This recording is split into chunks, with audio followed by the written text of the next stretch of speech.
Good morning, all. Everybody hear me okay? You may notice I am not Greg Conley. I am Chuck Reynolds. Greg is our sales director, and we thought the presentation might need a little technical help, so we brought me in instead. I'm CTO for TSI, Technical Systems Integrators. We're over at booth 806, and hopefully that's the end of the sales presentation. We'll talk about technical stuff. There's a lot to cover here today, so I'm going to blow through these slides very fast. If you want to get a deeper dive, feel free to reach out to us and talk about what we're doing in various DoD entities as well as various commercial entities. So, network operations today. How many people here are involved in network operations? Anybody? Okay. Life works well. How many people spin up resources in the cloud? Anybody? You love that? What cloud? AWS, GovCloud, Azure, Oracle, Google, your own cloud. Okay, interesting. Well, if we look at IT ops and DevOps and DevSecOps and test and development and all of these cool acronyms that we all throw around all the time, when it really boils down to looking at our enterprise IT and our tactical edge networks, we have a series of problems that we have to do, we have to deal with, right? I'm not going to read all these, but these are right out of the open network environment of problems and issues, right? If anybody's ever had to spin up and provision some servers, some databases, some applications, and then deploy those out to the people and then manage the governance and all of those things, it's a nightmare. It can be really bad. As an example, here's some stuff that we've gotten from industry. If I wanted to go out and provision a couple servers and a database and give it to somebody to use for development or testing or validation or governance or whatever, it can take a long time. I mean, we've got the approval stage, the provisioning, the orchestration, then I got to spin up the stuff in AWS. If you've ever used AWS, you understand that it's not the most trivial thing to use. You got to go to AWS school to learn how to do it. So there's lots of issues with that. But it can take weeks or months to get the services that you need deployed, right? So if we look at Army IT ops teams today, what are the problems that you have?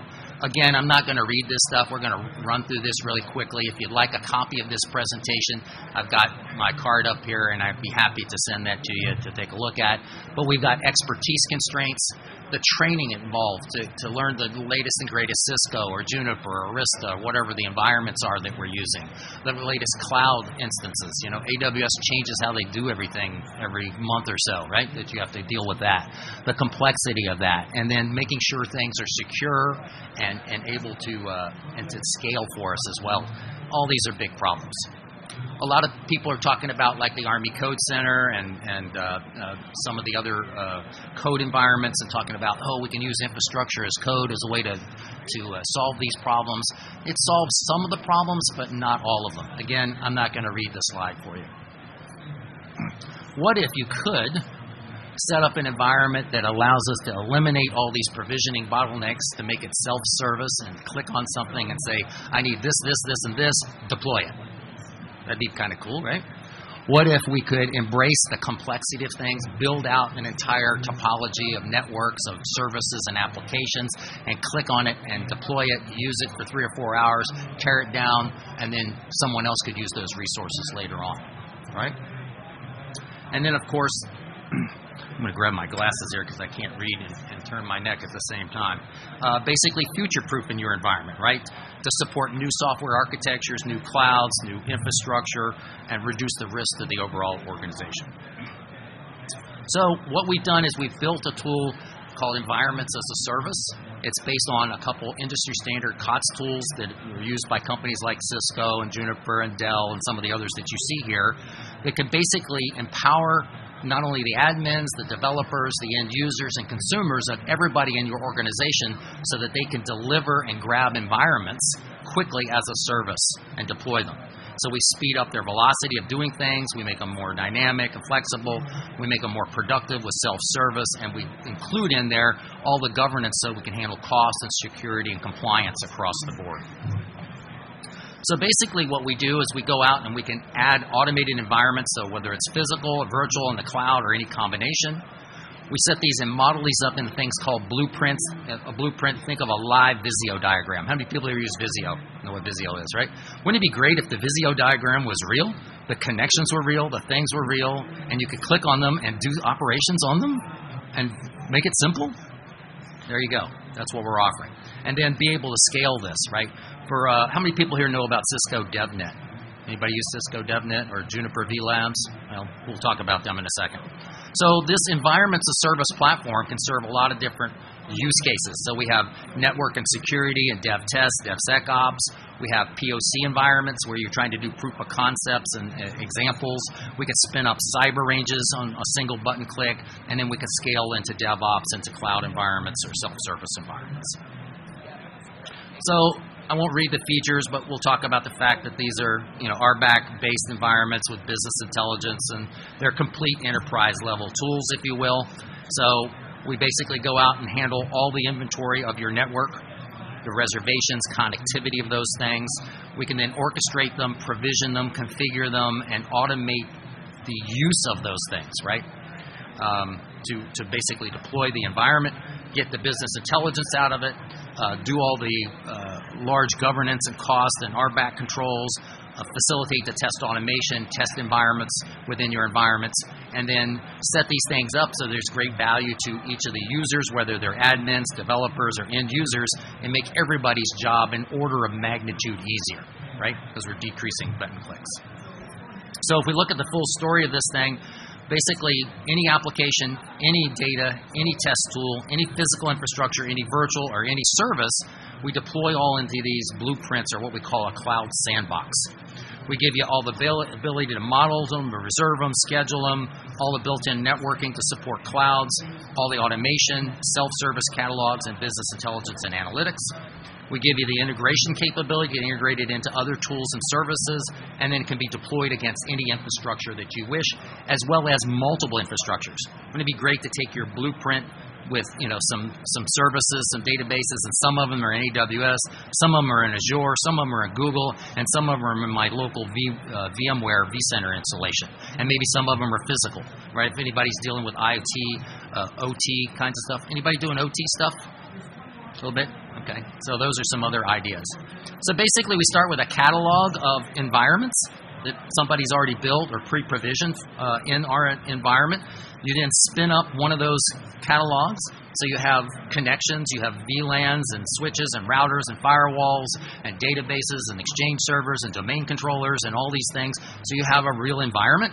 You can then deploy that. You can drag and drop applications and services. We're utterly vendor agnostic from an application, service, physical, or cloud perspective, and then actually do those things and control them. We actually use something called Tosca Modeling Standard from the OASIS standards. That's a topology orchestration web automation modeling standard. So we can model any type of service, application, or device. So if it's a router, it's a switch, it's an application, a service, a traffic generator, whatever it is. If you notice on the list there, it's a smorgasbord of things. We don't care what the thing is. We bring it into the system, understand what it is, and understand how to automate it and control it at the high level so that it makes it easy for people to use those devices and services and applications. Once they're all in our system, we drag and drop them. That's that Visio diagram, right? We bring them in, add the complex capabilities. So instead of doing stuff on napkins or Visio or PowerPoint, we do it live in the blueprint. We give them instructions, and then we can fire that thing up, reserve it, schedule it, conflict manage it, so to speak, and then we can click on these different things and execute commands at a high level that control those devices and applications and services. So we can deploy that instance to AWS. We might configure some applications on different servers. We might provision VLANs and different control network connectivity. We might load firmware into a firewall or change a config on it. We might configure some test tools and do all these things with automation, and then we reserve all this stuff, right? So I use it for the next 4 hours, and when I'm done with my job, it shuts it down, returns all the resources back to where they go. Someone else can come along and use those. So we're much more efficient in how we use those resources. We can also do what's called save and restore snapshot. This is great for like cyber ranges when you're doing after action reports, or you want to do a snapshot of a network or a set of configurations. We could save all those configurations in time, and then 6 months can go by. We've redone all the infrastructure, and we want to come back to that exact moment in time. We can click a button and restore the entire network, configs and connections all back to right where they were to continue something like an after-action environment, or we want to do something else. Because everything goes through the system, we have complete business intelligence and analytics. The who, the what, the when, the where, the how is all captured in our system. We pump it out to dashboards. You don't have to build the dashboards. They're out of the box ready to go because we control all the infrastructure and the workflows that run on that infrastructure. There's some interesting examples of this, and I encourage you guys to go out. You can go to Cisco's website called DevNet, Cisco DevNet. We have 700,000, that's 700K registered users of the environment. At any given instance, there's 1,000 to 2,000 labs running concurrently 24/7. If you don't like Cisco, you could go to Juniper and do it with Juniper vLabs. And there's quite a number of companies that use this internally, like Verizon and AT&T and Dell and HP. Several companies use this to run some of the biggest labs in the world. I encourage you to go to those two websites. They're free. You can sign up and you can try out a production release of our software today. The other thing that's very important is to support all the tools. You know, in most development environments, everybody has their set of tools they want to use, their applications, their cloud. We don't care. It's vendor agnostic, right? So if you're using Jira or using ServiceNow or HPALM, it's okay. We support all of those things out of the box. Different repositories, different test frameworks, different monitoring tools, different configuration management tools. So it's a complete ecosystem to support whatever your design flow is and multiple design flows. So you can have different users can use different tool sets, whatever. Basically what happens is we take things that take hours and days and months and is simple or complex and siloed, and we turn them all into minutes, make them simple and easy and shared and standardized across that. We actually have a lot of industry numbers that come back from what we're able to do and provide, so self-service, governance, control, these are all numbers from actual companies. There's a quote from Cisco's development team. Their ability to spin up sandboxes has just changed their game, right?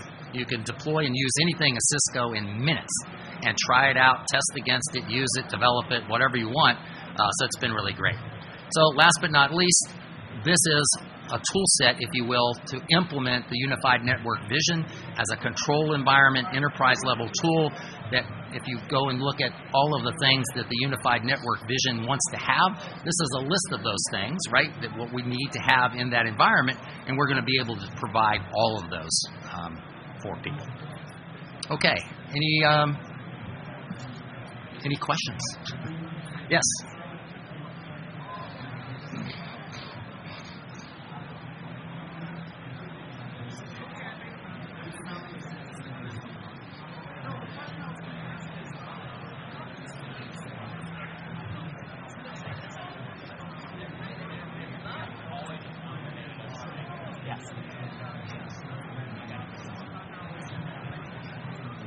So we can actually build the infrastructure as code into the environment.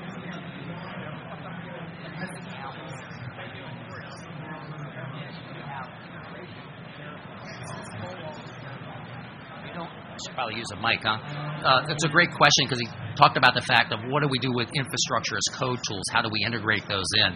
So that Tosca Modeling standard from Oasis allows us to build shells and integrations to any tool or application or service. So if you want to use Terraform, we have a shell driver for Terraform, so you can use your existing Terraform scripts, include those, and just execute those. So we become kind of an orchestrator of orchestrators, if you will. That's why a lot of people refer to our tool. So it really doesn't matter what tool or service you're using. If you've already built some of that infrastructure and those workflows, we just consume them, right? And then we manage them from an RBAC perspective, right? So we support Active Directory and LDAP and Secure LDAP out of the box. We do TLS 1.2 and 1.3 is ready to go for the environments. SAML 2.0, so you can do something that's extremely secure. Any other questions?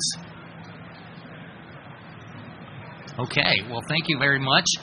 Feel free to come by at 8:06, pick up some data sheets and stuff. I've got my business card up here if you're interested, and we can send you some live demonstrations and stuff. Thank you very much for your time.